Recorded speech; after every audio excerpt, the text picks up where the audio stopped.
আমার বাবাজি হযরত মুসা আলাইহিস সালাম একজন আল্লাহর বিখ্যাত নবী, নাম শুনেছেন না শুনেছেন? এ বাবাজি বিখ্যাত নবীর নাম শুনেছেন না শুনেন নাই? মুসা নবী নাম শুনেছেন? শুনেছেন?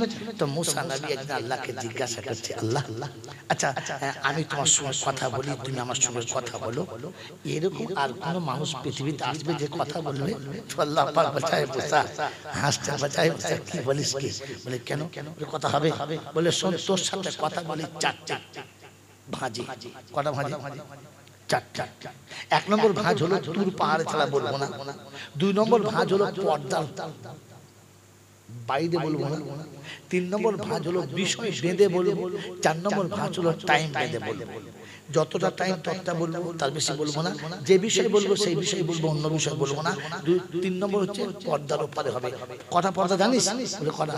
বলে ৭০,০০০ পর্দা। কটা? একটা পর্দা থেকে আরেকটা পর্দা কত দূর? ১ বছরের রাস্তা। তাহলে কত হলো? ৭০,০০০ বছরের রাস্তা, এপারে তুমি ওই পারে আমি। আর ৪ নম্বর হলো তুর পাহাড়ে গেলে কথা হবে, তা না হলে হবে না। সায়াতি উম্মাতু হাবিবি, খুব তাড়াতাড়ি আমার হাবিবের উম্মত আসছে, তাদের সঙ্গে কথা বলবো। লা হিজাবা বাইনাহু ওয়া বাইনা আবদি, আমার আর আমার বান্দার মাঝখানে কোনো পর্দাই থাকবে না। যে বলেন না সুবহানাল্লাহ, পর্দা থাকবে না। বলে আর কি? বললে তাদের সঙ্গে কথা বলবো, টাইম ঠিক থাকবে না, সে যতক্ষণ চাইবে ততক্ষণ বলবো। তাই? বললে হ্যাঁ। বলে আর কি? বলে শোন, কোনো বিষয় থাকবে না, যে বিষয় বলবে সেই বিষয় বলবো। আর কি? যেখানে সে চাইবে আমি সেখানেই বলবো। আমি টাইম বাঁধবো না, বিষয় বাঁধবো না, কোনো জায়গা বাঁধবো না, আর কোনো পর্দা। সুবহানাল্লাহ কালকে বলবে। এই সময় তো সুবহানাল্লাহ বলা দরকার ছিল। হ্যাঁ বাবাজি রাসূলুল্লাহ। তো মুসা বলছে আল্লাহ এত সুযোগ? বললে হ্যাঁ। বলে একবার আমাকে ওই উম্মতে পাঠানো যায় না? বললেন না, কাদ সাবাকাত লাকুম, তুমি অনেক আগে চলে এসেছো, আর ব্যাকে যাওয়া। তো বলছে আল্লাহ ঠিক আছে, যখন হবেই না তোমার একটা কাজ। বলে কি? বলে একবার তাদের সঙ্গে কথা বলা যাবে? বলে তা যাবে। কথা বলা যাবে? তা বললে হ্যাঁ যাবে। বলে আল্লাহ চলো না যাই। তো আল্লাহ পাক রব্বুল আলামিন আলিমুল আরওয়াতে গেলেন মুসাকে নিয়ে। কথা দিকে শুনেন, ওরা তো গল্প করছে। কি বলছে? আবার সেই কেলেঙ্কারি। হ্যাঁ আচ্ছা, বিয়ের পরে যদি কেউ 6 মাস বাদে বলে আর একবার বস সাজবো, হবে? হবে? এদের সেই অবস্থা। প্রথমে সাজাতে হতো না।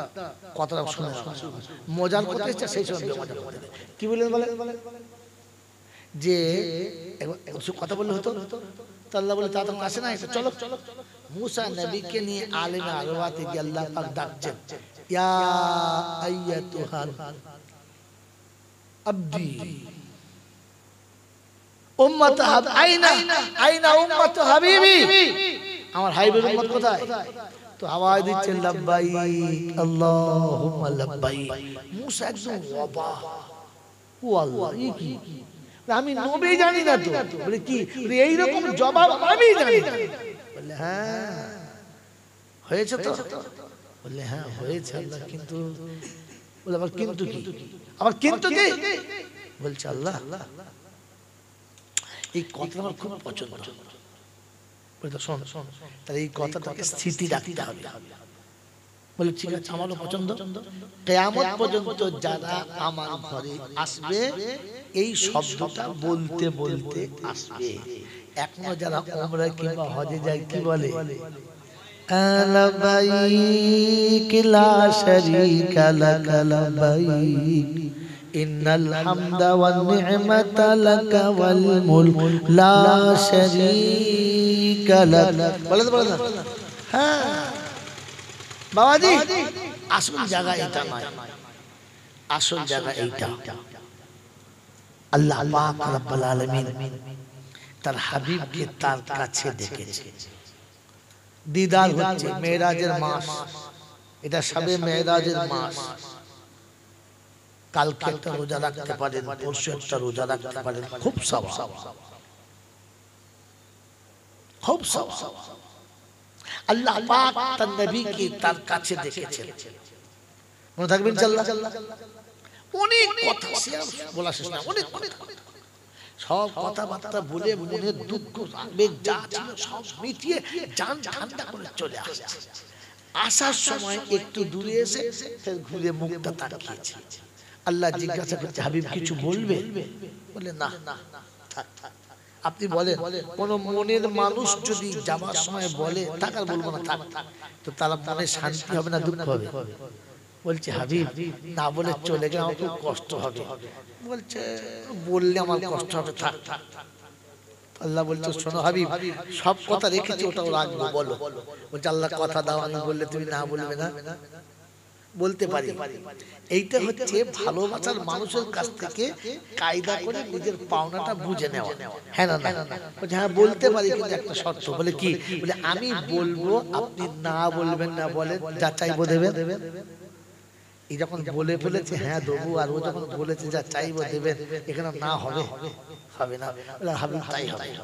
বলছে আল্লাহ আমি তো আপনার কাছে এলাম, আমার জীবনের যত দুঃখ ছিল আপনার কাছে বললাম, আপনি আমার দুঃখের কথা শুনে তার এমন বদলা দিলেন, আমার দুঃখ মুছে গেল, আমার জান ভরে গেল, আমি হৃদয় ঠান্ডা করে ফিরে যাচ্ছি। আল্লাহ আমার তো হলো, আমার উম্মতের নসিবে কি এইরকম একটা সুযোগ আসবে? এই বাবা, যে আপনি কোন নবীর উম্মত একবার ভাবে, আর সে গিয়ে উম্মতের কথা বলে নাই। এ তো সারা বউ পেয়ে জন্মদাতা বাপ ভুলে গেছে, ছাগল কথা। আরে হ্যাঁ না বলেন, আবার মিলাদ দেয়। বললাম না ইবলিশের ঘরে 40-এর মিলাদ। বুঝতে পারছি কেন বলেছি? রাসূল আরশে গিয়ে উম্মত বলে নাই, আর এই উম্মত বিয়ে করে জন্ম দেওয়া বাপটাকেই ভুলে গেছে, পেটে গর্ভ ধরা মা ভুলে গেছে। এমন ইবলিশের ঘরে 40-এর মিলাদ হলে ফেরেশতা নামবে? আরে মানুষ হব, মানুষ ফেরেশতা নামবে। গল্প শুনে নেন। আল্লাহর নবী বললেন আল্লাহ হবে আমার উম্মতের নসিবে? তো আল্লাহ পাক শোনাচ্ছে, হাবিব একটা প্রবাদ বাক্য জানো না, টাকা থেকে সুদের মায়া বেশি। হ্যাঁ না বল? ছেলে থেকে নাতির মায়া। জোরে বলে কি করে বুঝবে না? ছেলে বলছে আব্বা 50টা টাকা দাও, এই নিয়ে যা। আর দাদুর কাছে যখন নাতি বলে দাদু 50 টাকা দাও, দাদু ভাই এলা ও নিয়ে যেতে বলেন, দাদু উঠে যায়। বেটাকে নিয়ে যেতে হয় আর নাতিকে দাদা আগে দিয়ে দেয়। হ্যাঁ না বলে? মায়া কার উপরে বেশি? নাতির উপরে। তো আল্লাহ পাক শোনাচ্ছে ছেলে থেকে নাতির উপরে দরদ বেশি। আর তুই শুনে রাখ হাবিব, তোর থেকে তোর উম্মতের উপরে আমার দরদ বেশি। বলুন সুবহানাল্লাহ। কারণ শোন, আমি তোর উম্মতকে দুনিয়াতে পাঠাতাম না, আমি তোর উম্মতকে এমনি পাস করে দিতাম, এমনি পাস করে দিতাম, কিন্তু শুধু খালি উম্মতের কাছে বিজয়ী করার জন্য পাঠিয়েছি। আজ কথাটা বলতে পারছি না, যদি কোনোদিন হারাম এলাকা আসি তো সেটা আমাকে একবার ছুঁয়ে দেবেন যে হুজুর উম্মতে মুহাম্মাদীকে দুনিয়াতে পাঠাতে চাচ্ছিলেন না কেন, সেদিন শোনাবো, আজকে না, টাইম ওভার হয়ে গেছে। মেরে মুহতারাম মুসলমান, তো আল্লাহ পাক শোনাচ্ছেন হাবিব শুনে রাখো, তোমাকে জমিন থেকে ওযু করে নামাজ পড়ে বোরাকে চেপে জিবরাইলের সাথে করে আরশে আসতে হয়েছে।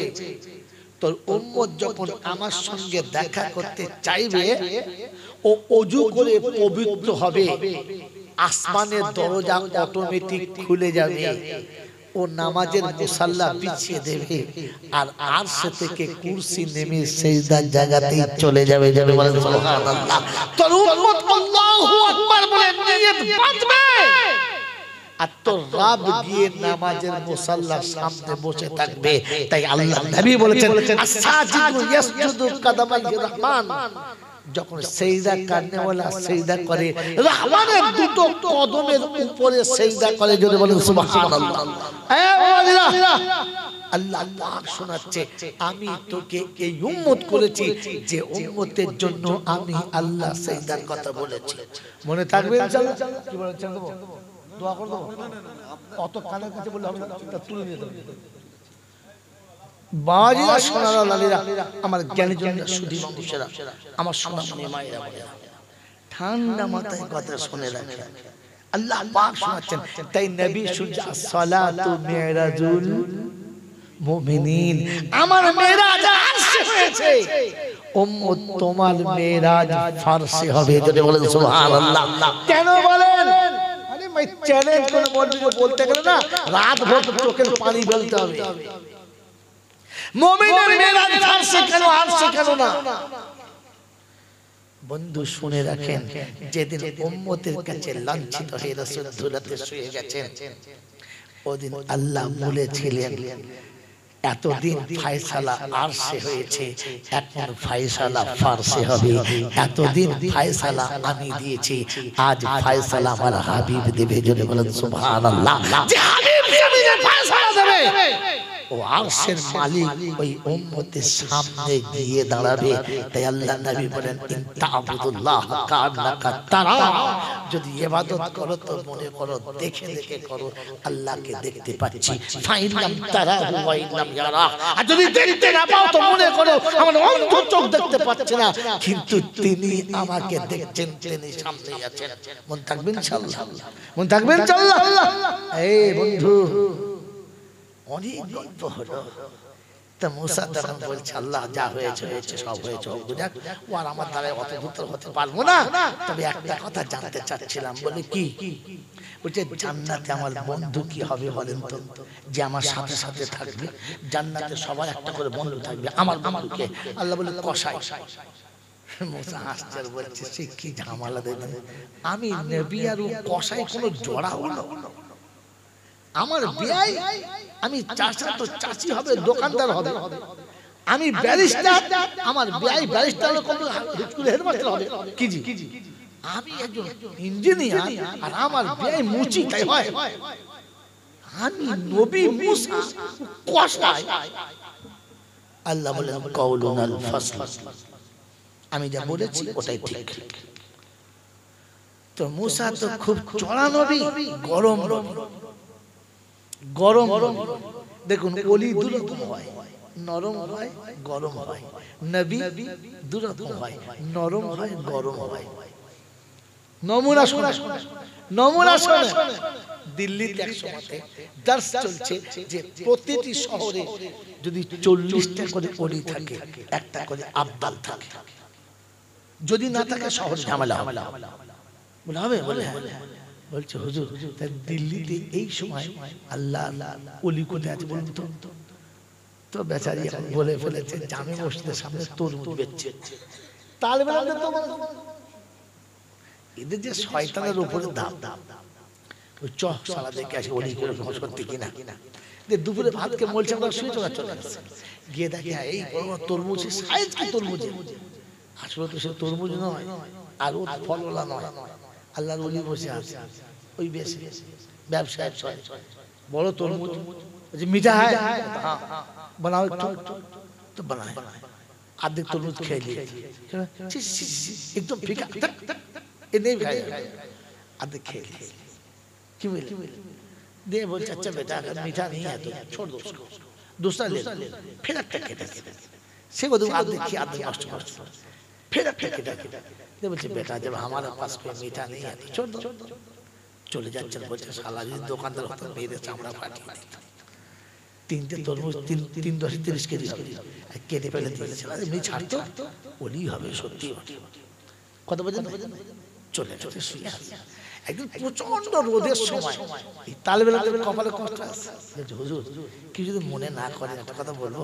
কি এই গরমের সময় আল্লাহ ওলি কোথায় আছে? ঘন্টা ঘন্টা আছে, দিল্লিতে ঘন্টা ঘন্টা জায়গা আছে, ঘন্টা ঘন্টা খাচ্ছে। দেখবি মাটির হাঁড়িতে করে পানি খাওয়াচ্ছে সবাই, গিয়ে দেখে হ্যাঁ প্রচন্ড রোদের মাঝখানে ছোট্ট একটা মাটির হাঁড়ি, একটা হাতে ওই নারকেলের মালাতে ওর ভেতর ভরছে, এক মালা করে দিচ্ছে, মানুষ খাচ্ছে চলে যাচ্ছে। এত ঠান্ডা মানে যেরকম ঠান্ডা হয় না, ওই সারাদিন বিয়ে থেকে দিচ্ছে পানি আর ফুরোয় না, আর খাওয়াতে বন্ধ করে না। এরাও গেছে, গিয়ে যেই পানি দিয়েছে গরম গরম ফের একবার দিয়েছে, বিলকুল গরম যেমনি বলেছে গরম হয় मालाटा रेखे दिए कान में तो टेने सारा अपने चौड़े में बोलचे मुझे तरबूज वाला मिला है क्या ये तक पेचा बंद हो गया ये साला हमें तरबूज वाला साथ की करके बुझलो की करे क्यों है মানে অলিতে অলিতে কানেকশন আছে ও নরম ছিল কিছু বলে নাই এ মাল গরম ছিল এক চড়ে একদম না পাগলা হয়ে গেল মাথা ঘুরতে ঘুরতে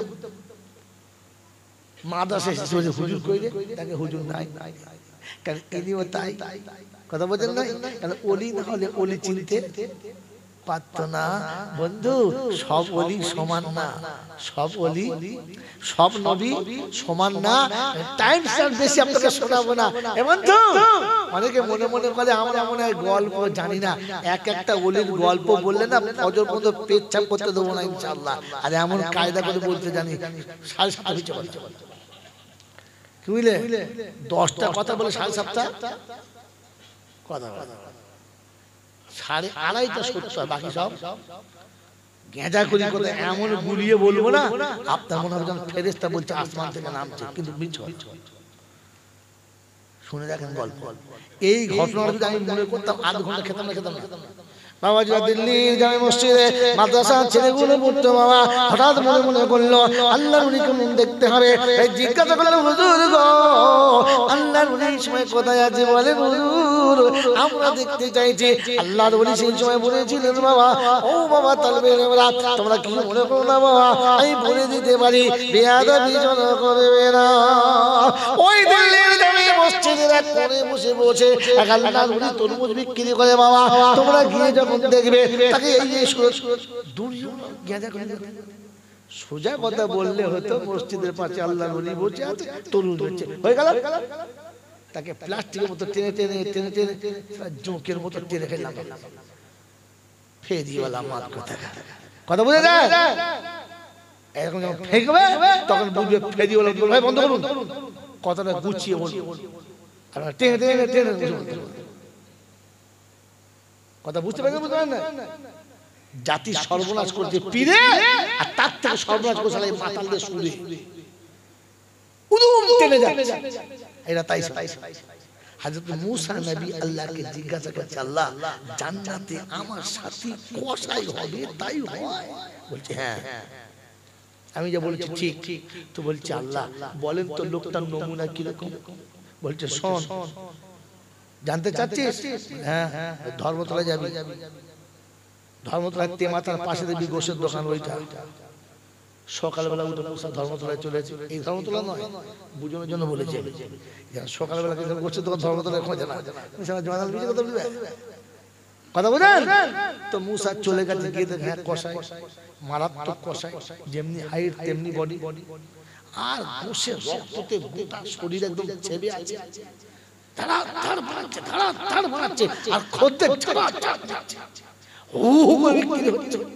একটা বড় গরু জবাই করেছে যার খুব নরম গোশটা যেটা মজাদার গোশ ওখান থেকে বেশ 1/2 কেজি মতো গোশ কেটে বার করে দিয়েছে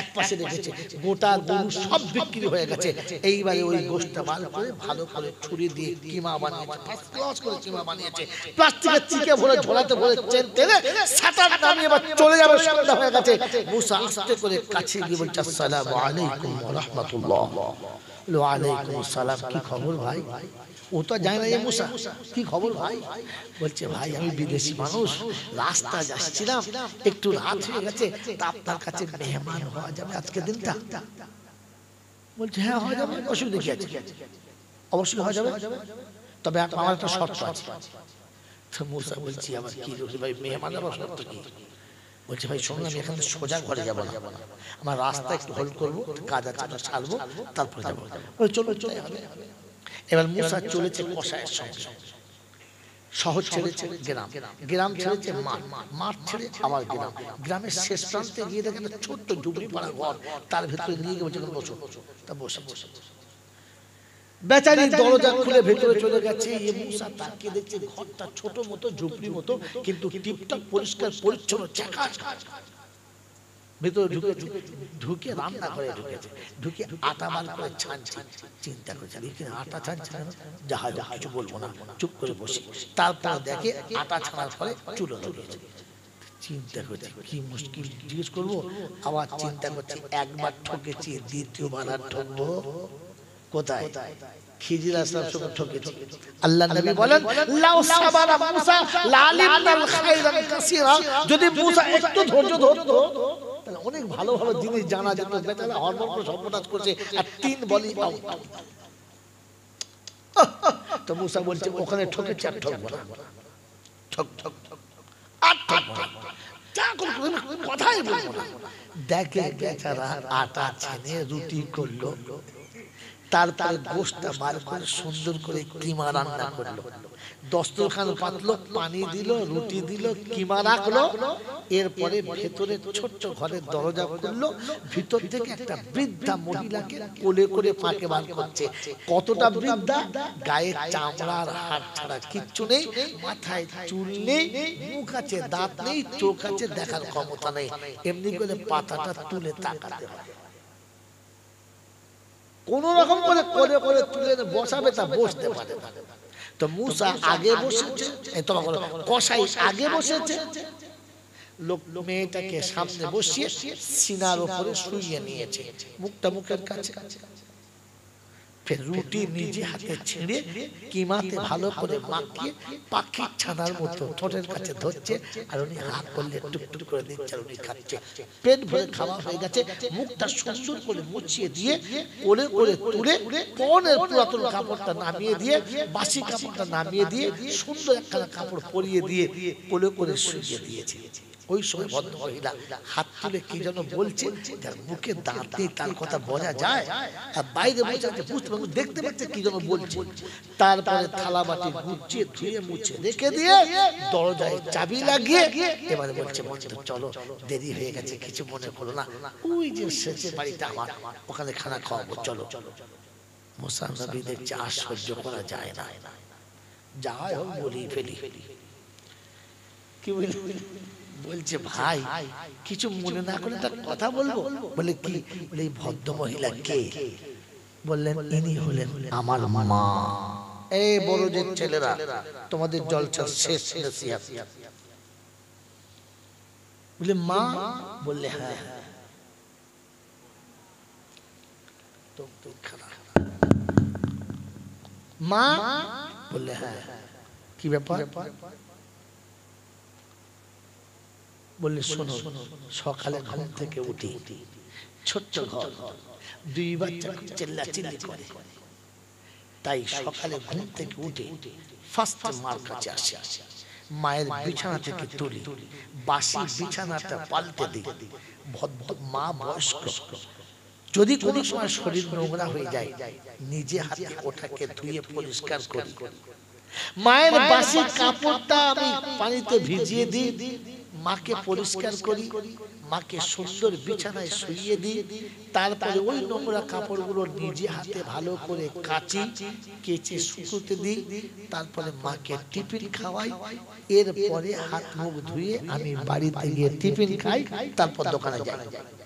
আর দোকান থেকে ফিরে এসে প্রথম আমার মাকে পেট ভরে খাওয়াই, আর তারপরে মাকে আরামের বিছানায় শুইয়ে দিয়ে তবে বাড়িতে যাই। বলে সেটা তো বুঝলাম, একটা কথা জানবো। বলে কি? বলে যখন আপনি আপনার মাকে বিছানায় শোয়াচ্ছিলেন কি দোয়া করছিল? বলছে আরে বন্ধু, বুড়ো হয়ে গেলে মানুষ একটু ভুল বকে, ও ছেড়ে দেয়। বলছে বলেন না কি বলছো? বলছে পাগল মায়ের কথা আমার জিজ্ঞাসা করো, পাগলের মতো বলছে বন্ধু বলো না কি বলছিল, যা বল বলুন না। তো বলছে তুমিও সেই রকম হয়েছো, শোনো তবে কি বলছিল। আমি যখনই পেট ভরে মাকে জান ভরে খাওয়াই, মা খেয়ে খুশি হয়, তখনই বিছানায় শুইয়ে দিলে হাত তুলে বলে আল্লাহ আমার বাচ্চাকে তুমি জান্নাতে মুসার বন্ধু বানিয়ে দিও। মুসা নবী চিৎকার মেরে বলে পাগল গোসাই, মা পাগল না, আর মুসা তোর বাড়ি মেহমানদারি করে খেতে আসে না। এই অবাক, এটা মুসা বলছে হ্যাঁ রে, আমার আল্লাহ বলেছিল জান্নাতে তুই আমার সাথী হবি, তাই দেখতে এসেছিলাম তুই আমার সাথী হলি কি করে। তুই কসাই আর আমি নবী, আমার সঙ্গে জান্নাতের সাথী হলি তো হলি কি করে? এখন বুঝছি মা যেটা বলেছে ওটাই ফাইনাল। কারণ এত বারবার খুশি হয়ে বলেছে যে আল্লাহ আমার সাথে তোর বন্ধুত্ব করে দিতে বাধ্য হয়েছে। আর তার হাবিবকে দিয়ে বলে দিয়েছে, হাবিব বলে দিস উম্মতকে, আমি বলে দিচ্ছি মুসা তোকে, জান্নাতে তোর বন্ধু একটা কসাই হবে, তোর কসাই হবে একটা বন্ধু। মেরে মোহতরম দোস্তর বুজুর্গ, আমাকে ক্ষমা করবেন, যাতে কসাই ছিল, যাতে কি ছিল? কসাই ছিল। বন্ধু কার হলো? মুসা নবী। কার? মুসা নবীর। কার দোয়াতে? জোরে বলেন না কার দোয়াতে? আরো জোরে বলেন কার দোয়াতে? মায়ের দোয়াতে। আমি আপনি বসে বসে বলি না মা চিনি, মা চিনি। মায়ের দোয়া নিয়েছি কোনদিন? মা কাকে বলে মনে পড়ে? হ্যাঁ, এই বাবাজিরা, তোমাকে আমাকে পেটে নিয়ে দুমুঠো খেতে পারে নাই, ভালো করে শুতে পারে নাই। জিন্দেগিতে তোমাকে পাওয়ার পরে নিজের শখ আহ্লাদের কিচ্ছু বাকি রাখে নাই, সবটুকু তোমার কাছে ঢেলে দিয়েছে, নিজেরটা পুরো ডিলিট করেছে, আর তোমার সবগুলো অ্যাকসেপ্ট করেছে। তুমি যা বলেছো মা মেনে নিয়েছে, মায়ের কোনো কথাই তো তুমি মানো নাই। হে বন্ধু, আজকে জলসা দিয়েছো না, তাই তোমাদের পায়ে হাত থেকে বলে যাচ্ছি, যদি দোয়া নেওয়ার ইচ্ছা থাকে তো মার কাছে নিও।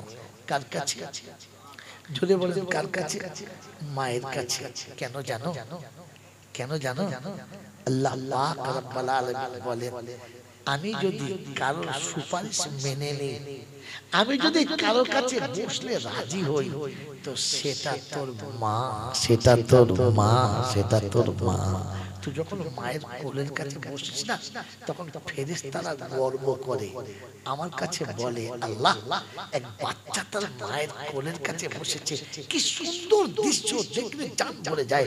আল্লাহ পাক বলে, ভালো করে দেখ, ভুল দেখছিস না তো? বলছে, আল্লাহ না, ভুল দেখি নাই, বাচ্চা মায়ের আঁচলের কাছে বসেছে, বাচ্চা মায়ের কোলের কাছে বসেছে। আল্লাহ পাক বলে, ফেরেশতা তুই ভালো করে দেখ, ভুল হচ্ছে। বলে না, তো আল্লাহ পাক বলে, শোন, গোটা দুনিয়া দেখেছে যে বাচ্চা মায়ের কোলের কাছে বসেছে, ফেরেশতারা দেখেছে বাচ্চা মায়ের কোলের কাছে বসেছে, তোরা দেখেছিস বাচ্চা মায়ের কোলের কাছে বসেছে। আমি আল্লাহ আমার রহমতের নজর দেখেছে, আমার বান্দা জান্নাতের দরজার উপরে বসে আছে, জান্নাতের দরজার উপরে বসে আছে। যার কোলের কাছে বসলে জান্নাতের চৌকাঠে বসা হয়, যার আঁচলের তলাতে বসলে জান্নাতের চাদরের তলাতে বসা হয়।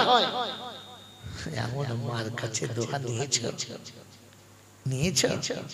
মা বাড়িতে আছে? এ মা বাড়িতে আছে? গোটা শীত তো চলে গেল, সত্য কথা বলো না, বান্ধবীর জন্য কত রকমের ক্রিম এলো, নিজের ছেলে মেয়ের জন্য কত রকমের পোশাক এলো। মার কাছে বসে কবে জিজ্ঞাসা করেছো বলো, মা এই শীতের রাতে তোমার কি লাগবে বলো? যে মা বর্ষাকালে আমার পায়ের তলায় তেল দিতে বলে নাই, শীতকালে আমাকে গরম কাপড় ঢাকা দিতে বলে নাই, যতবার ঘুম ভেঙেছে ততবার হাত দিয়ে দেখেছে বাচ্চাটা ঢাকা আছে কিনা। খোদার কসম করে বলছি, একটা রাত কখনো উঠে দেখেছো আমার মাটা বিছানায় আছে কিনা? একবার দেখেছো? বলো না, একবার দেখেছো? আজকে জলসাতে হুজুরদের দোয়া নিচ্ছ তো শুনে রাখো, কিয়ামত পর্যন্ত 18,000 আউলিয়া দোয়া করলে যে নেকি হবে, মা একবার আহ বলে দিলে সবটা পুড়ে ভস্ম হয়ে যাবে, সবটা পুড়ে ছাই হয়ে যাবে, কারণ কোনো দোয়া টিকে না, কারণ মায়ের আহটা আরশ পর্যন্ত তলিয়ে দেয়। মনে থাকবে ইনশাআল্লাহ, মনে থাকবে ইনশাআল্লাহ। কোরআন শুনিয়ে দিয়েছে আল্লাহ পাক, ওয়াহফিজ লাহুমা জানাহাতুল মিনার রাহমাহ। বাচ্চা যখন কোনো অসুবিধায় পড়ে আর দুশমনের হাতে পড়ে, মা বুকের ভেতরে এমন নেয়, মা তার সবটুকু দিয়ে দেয়, তবু বাচ্চার গায়ে চুলের আঁচল লাগতে দেয় না। তুমি তোমার মাকে তোমার বাহু থেকে বাইরে রাখলে কি করে? এই বন্ধু শুনে রাখেন, বিশ্বনবী জনাবে মুহাম্মদ রাসূলুল্লাহ সাল্লাল্লাহু আলাইহি ওয়াসাল্লাম যে নবীর উম্মত হয়ে গর্বিত আপনার আমি, ওই নবী হাদিয়ার একটা ভালো খাসি পেলেন, নিজে জবাই করলেন, কুরবানি করলেন, চামড়াটা নিজে ছাড়ালেন, গোশতটা নিজে বানালেন, ভাগ নিজে করলেন, সবাইকে দিয়ে দিলেন। একটা ভাগ হাতে নিয়ে মদিনার গলিতে চলে গেলেন। অনেকক্ষণ বাদে ফিরলেন, কপালটা ঘেমে গেছে। রাসূল খানিকক্ষণ বসে ঠান্ডা নিঃশ্বাস নিলেন, আবার বার হয়ে চলে গেলেন। দীর্ঘক্ষণ পরে ফিরেছে, গোটা শরীর ঘর্মাক্ত হয়ে গেছে। আম্মা জান আয়েশা একটা পাখাইনের পাশে বসে হাওয়া করছেন। রাসূল শীতল হাওয়া পেয়ে একটু স্বস্তির নিঃশ্বাস নিচ্ছেন। ওই সময় আম্মা জান আয়েশা জিজ্ঞাসা করছে, আল্লাহর হাবিব কিছু মনে না করে একটা কথা জিজ্ঞাসা করব? বললে কি? বললে সবার তো ভাগ দিয়ে দিলেন, এই ভাগটা কার? আপনি নিয়ে যাচ্ছেন আর ঘুরে আসছেন। আল্লাহ নবী বললেন, এই ভাগটা হলো আমার খাদিজার।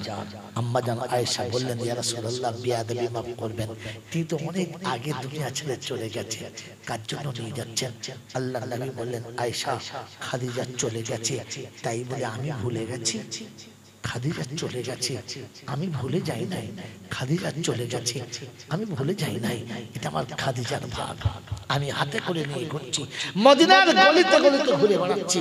কোন বান্ধবী যদি পাই, কোন সাথী যদি পাই, কোন পরিচিত কাউকে পাই, তার রক্ত সম্পর্কের কাউকে যদি পাই, তার বংশের কাউকে পাই, কিংবা তার চেনাশোনা কোন সেহেলিকে পাই, এই ভাগটা তার হাতে দেব।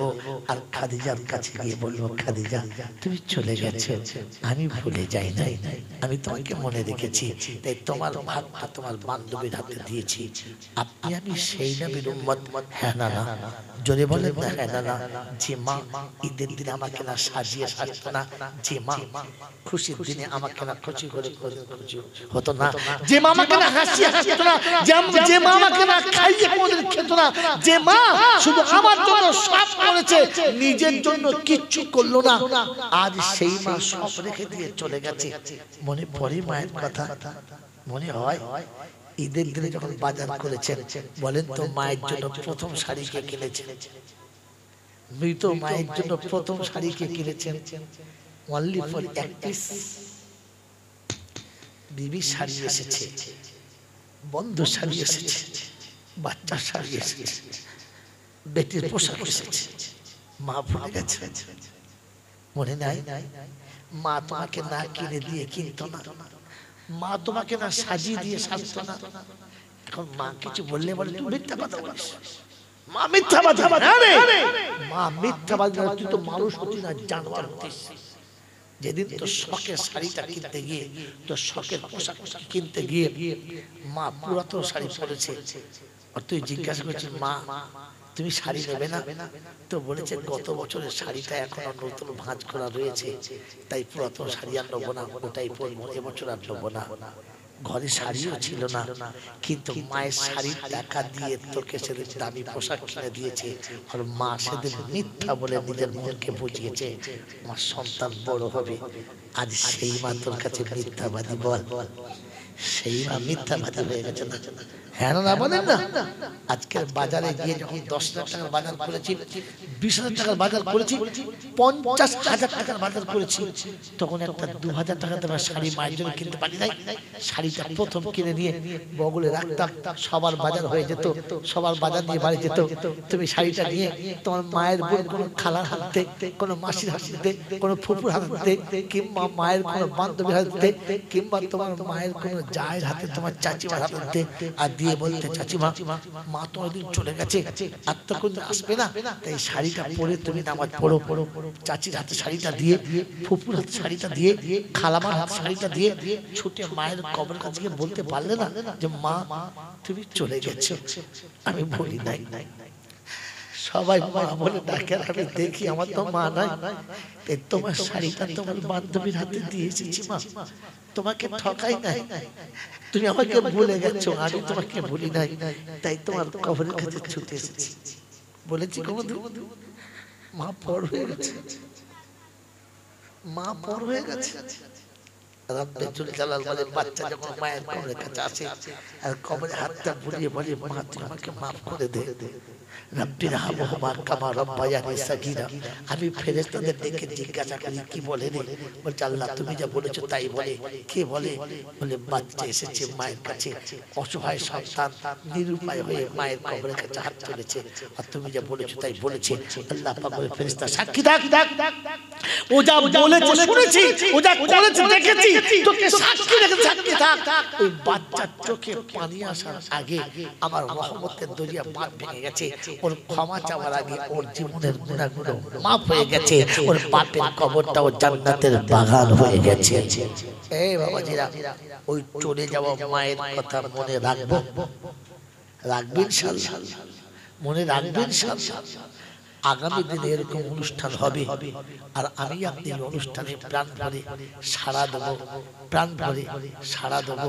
আর বাচ্চাদের সঙ্গে সহযোগিতা করে এরকম অনুষ্ঠান হবে, ওলামাদের কাছে বসে কোরআন শুনবো, আখিরাতের কথা শুনবো, নিজের জীবনটাকে ধন্য করার চেষ্টা করবেন ইনশাআল্লাহ।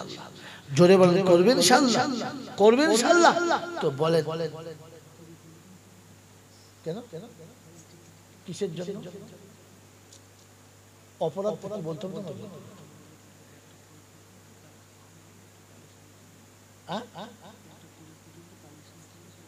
তাই কথা ছিল। কিন্তু আনব্যালেন্স কথাবার্তা, আপনি বলুন এটা আনব্যালেন্স কথাবার্তা কিনা? এরকম বললে কি কথা বলতে পারবে? তাহলে তো উল্টো কথা বলতে হবে। কথা তো ছিল 12টা পর্যন্ত বলবে, সে 12টা 40 পর্যন্ত হলো,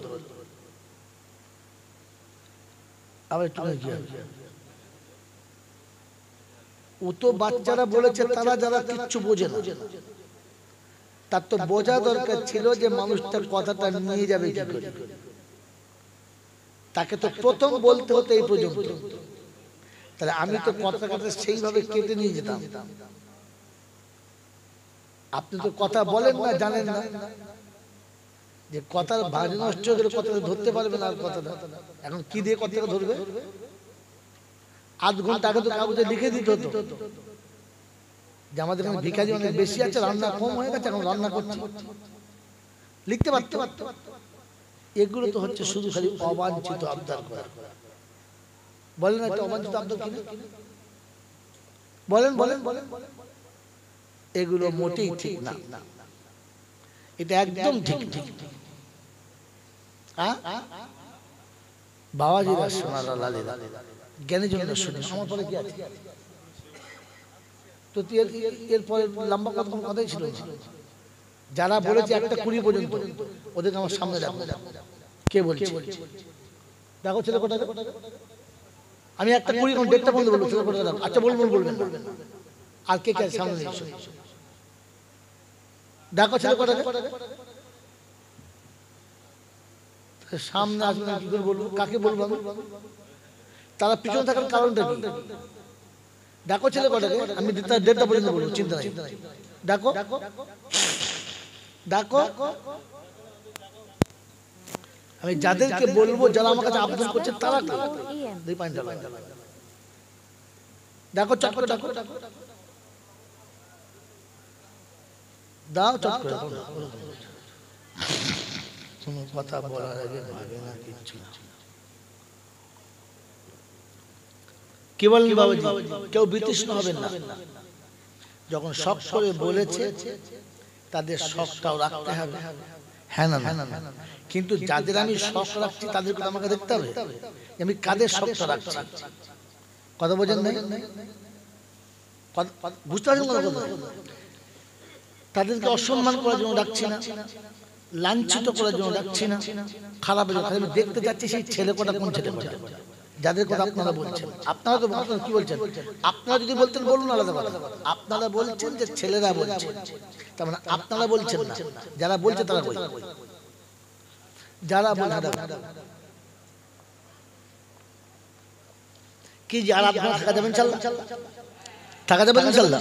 বসেন বসেন, আরে ওই লোক করে দিয়ে ডাকেন তাড়াতাড়ি ডাকেন দরুদ সুবহানাল্লাহুম্মা সাল্লি আলা সাইয়্যিদিনা মাওলানা মুহাম্মদ এখানে বসে ওয়া আলা আলি সাইয়্যিদিনা মাওলানা মুহাম্মদ। সামনে সাথে এতগুলো ছেলে বলে জলসা জমে যেত, সব করে পিছনে বসে কি করছেন তোমরা? মারামারি করছেন, বসেন বসেন বসেন বসেন বসেন বসেন, আবার জাগালো জাগালো জাগালো জাগ বসো তাড়াতাড়ি। কি বলছে কি বলছে? ভাত পান করুন, একটু ছেড়ে দেবো, একটু 2 মিনিট ছেড়ে দেবো, 2 মিনিট বস বস 2 মিনিট ছেড়ে দেবো। শোন, আমি প্লেয়ার মোটেই ভালো না। বাবাজি কি বল, তোদের ইচ্ছা যে 1টা 20 পর্যন্ত হবে, হ্যাঁ না না? আচ্ছা, তার মাঝখানে এটাও হবে, এটাও হবে, কিন্তু তোদের দুটো পূরণ করবো, আমার একটা। বল ফজরের নামাজ কে কে পড়বে?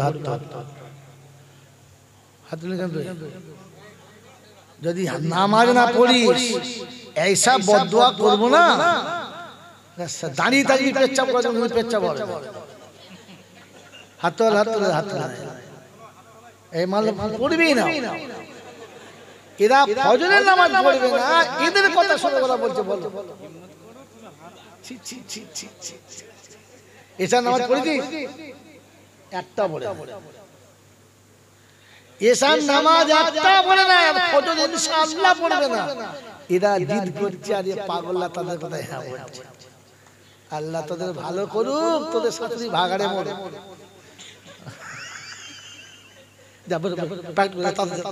প্যাকেট করে যা, কি সর্বনাশ করেছে। সব খালি প্যাকেট করতে লোক বুঝেছে, নিজে বোঝ, জলসা দিয়ে নিজে বোঝ। চুল করে দেখি ময়দা, গামলা মালের গামলা কাট চুল কাটার ডিজাইন। দরুদ শরীফ পড়েন, আল্লাহুম্মা সাল্লি আলা মাওলানা মুহাম্মদ ওয়া আলা আলি সাইয়্যিদিনা মাওলানা মুহাম্মদ। বাবাজিরা, সোনারা, লালীরা, জ্ঞানীজনরা, সতী মানুষেরা, দোয়া কার নিতে বলেছি? জোরে বলেন। মায়ের দোয়া। কার দোয়া? মায়ের দোয়া। আজ থেকে নিয়ত করি মার দোয়া নেব ইনশাআল্লাহ। যাদের মা মরে গেছে তারা বলছে বেঁচে গেছি, আল্লাহ ভালোই থাকলে ঝামেলা ছিল। ওই বোকা কথা।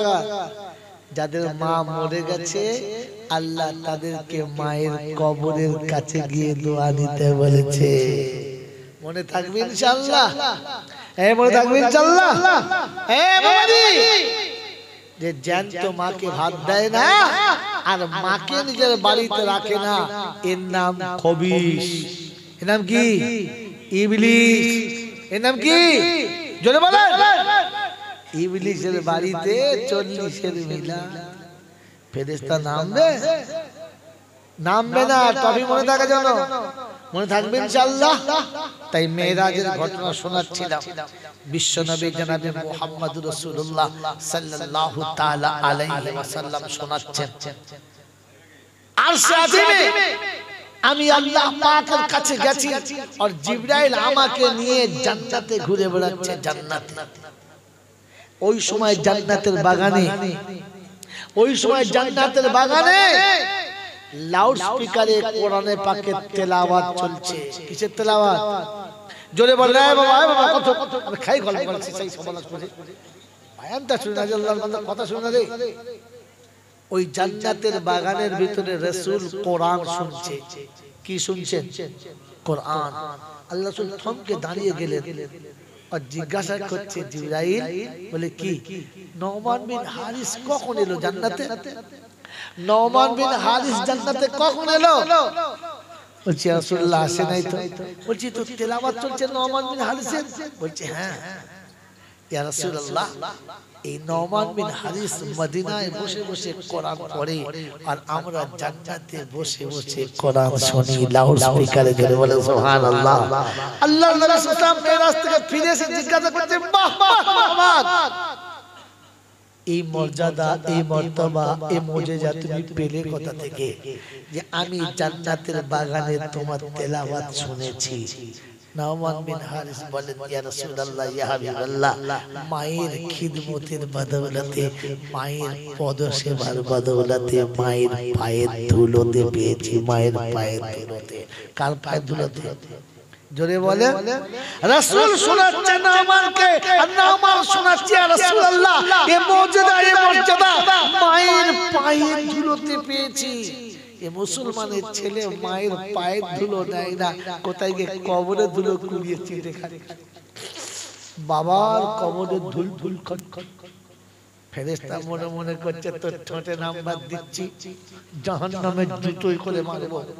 সেদিন জিজ্ঞাসা করবো, পুষেছে আর দুগা দেবো? ধুলো খাওয়ার জায়গা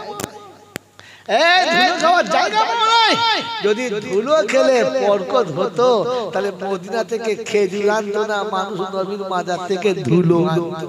বুঝেন নাই ভাই? হ্যাঁ, বাড়ি নিয়ে যাবে জলসা। মুসলমানের ছেলে মায়ের দোয়া নাই নাই, লাল হলুদ শুধু হাতে বেঁধে ঘুরছে। কি রে বাবা, ওরা বলতে আছে, কি রে তবরু কোথায় পেলি? আজমির থেকে এনেছে, আজমির থেকে। আচ্ছা বলেন, আজমির থেকে আনলে যদি 3 বার চুমো খেতে হয়, মদিনা থেকে আনলে কবার খেতে হবে? এত বড় ছেঁচড় মোচু মান থাকে রে। ওরে বোকা, সুতোতে চুমো খেলে যদি চোখ চোতি মারতো, তো কসম খোদার বলছি, বিশ্বাস কর, মদিনার মসজিদের গেলাপ ছিঁড়ে নিয়ে সব পালা। রিয়াজুল জান্নাত গিলাপ ছিঁড়ে নিয়ে পালাতো, আর হাতে বেঁধে ঘুরে বেড়াতো। ওর জীবনে কেউ চাদর বরকা ঘড়ি কিনতো না, ছিঁড়ে নিয়ে পালাতো। এসে বলছে, গলায় বেঁধে নে, আজরাইল তোরা জানলে। আজরাইল এসে দেখবে গলায় কি বলে, রিয়াজুল জান্নাত দড়ি বাঁধা, একদম দাগি মাল, হাত। এত বড় পাগল মুসলমান থাকে। এই জন্য আপনাকে শুনিয়ে দিচ্ছি, শুনে রেখে দেন। দোয়া কার নেবে? জোরে বলেন, কার নেবে? হ্যাঁ, চাদর কাল কবরে দেবে? জ্যান্ত মায়ের গায়ে। খইচুর কোথায় দেবে? বলো, কথা বলে। হ্যাঁ, মুসলমানের ছেলে, শুনে রেখে দাও, মানুষে বোঝে, পাগলে বোঝে। প্রত্যেক মাজারের পাশে দেখবে কানা, খোঁড়া, ভেঙ্গু, ল্যাংড়া, কুঁজো, তোবড়া মাল লাইন দিয়ে বসে আছে না? যেমনি খদ্দের নেমেছে, অমনি বাবা কিছু দাও বাবা, বলে না, বলে না, বলে না, বলে না। আচ্ছা, যারা বসে আছে কোথায় বসে আছে? ওলিদের মাজারের কাছে, আল্লাহর কবরের কাছে। হ্যাঁ না, যদি কবরওয়ালা দিতে পারতো, তো তাহলে ওরা ওদের কাছে নাচে কবরের কাছে বলতো, বাবা বসে রয়েছি, আমাদের দাও।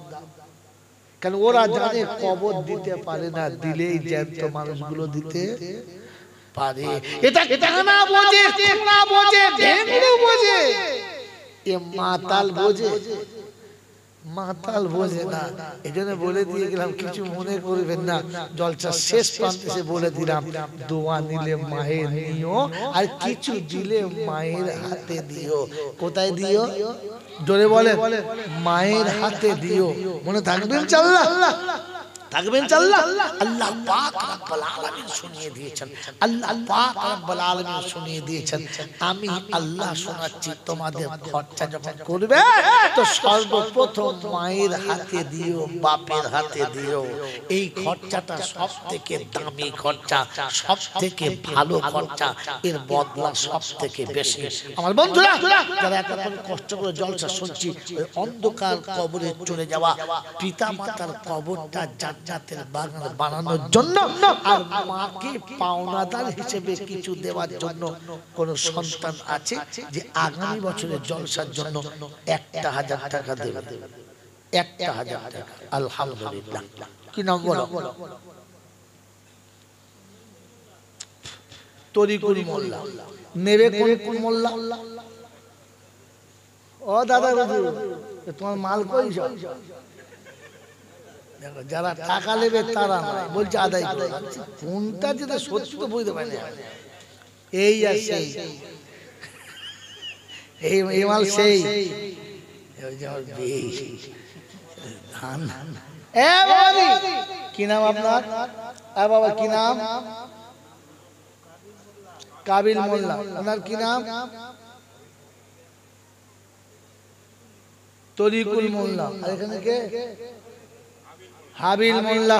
ওই কাবিলে হাবিলে দেখি তরিকুলে ছিল, আর তিন বন্ধুতে ৩৩,০০০ টাকা দেবে বলে গেল। আর বাড়ি তালা দোয়া করি তিন বন্ধু তরেতে, আর খুশির জীবন দিও জমিন পরেতে, আর ইজ্জত সম্মান দিও এই দুনিয়াতে, আর আরো সম্মান দিও খোদা রোজ কিয়ামতে। আর যে দিনে বিপদে কোনো বন্ধু তো রবে না, আর দানে নেকি ডাইনে বামে দিও গো রব্বানা। দেখো কাবিল হাবিল আর তরিকুল কথা হলো তিনটে। চলে গেলে ভাই খাতায় তুমি চলে গেলে ওরা গেছে ওরা যারা প্যাকেট করছে তুমি তাদের দেখো। বলি 4 নম্বরে কি আছে?